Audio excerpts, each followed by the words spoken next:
আমি সুরভি সুলতানা, আমি একজন মহিলা এন্টারপ্রেনার, সর্বোপরি আমি একজন মা। আমার মা হওয়ার জার্নিটা এতটা সহজ ছিল না।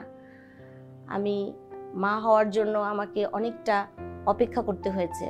আমার বিবাহিত লাইফের বেশ কতগুলো বছর কেটে যাওয়ার পর আমি মা হতে পেরেছি।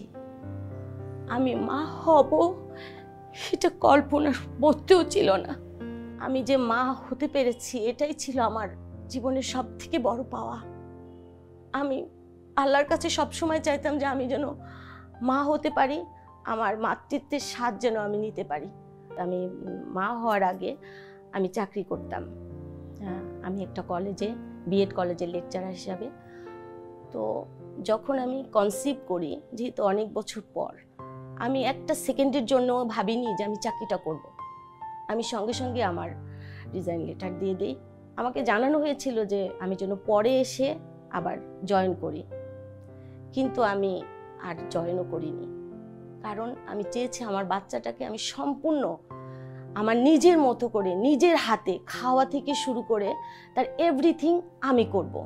আমার বাচ্চা, আমি সেটা ফিল করার জন্য যে একটা বাচ্চার জন্য একটা মা কি করতে পারে, সম্পূর্ণটাই আমি নিজে করেছি। এরপর আমি একটু যখন ও বড় হতে লাগলো, তো আমি চিন্তা করলাম যে আমি চাকরি করলে আমার বাচ্চাকে আমি টেক কেয়ার করতে পারবো না, কারণ একটা টাইম থাকে চাকরিতে।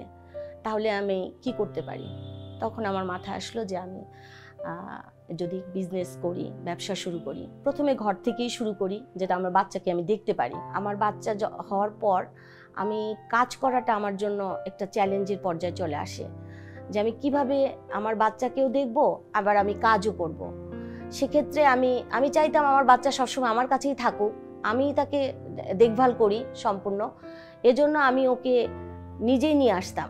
আমি ওকে নিয়ে এসেছি আমার কাজের জায়গাতে, আবার আমি যাওয়ার সময় ওকে আবার আমার সঙ্গে করেই নিয়ে গিয়েছি, এবং যতক্ষণ থেকেছে তার ওই সময়টা খাওয়া দাওয়া এবং অন্যান্য যে কাজগুলো থাকে সম্পূর্ণটাই আমি করেছি। মানে বাচ্চা হওয়ার পরে মনে হতো আমি যদি যেখানে যাই, যত দূরে যাই, যত পাহাড়ে যদি আমি উঠি, তবু আমার পিঠে আমার বাচ্চা থাকবে। আমি পিঠে এবং পেটের উপরে করে আমার বাচ্চা নিয়ে যাব।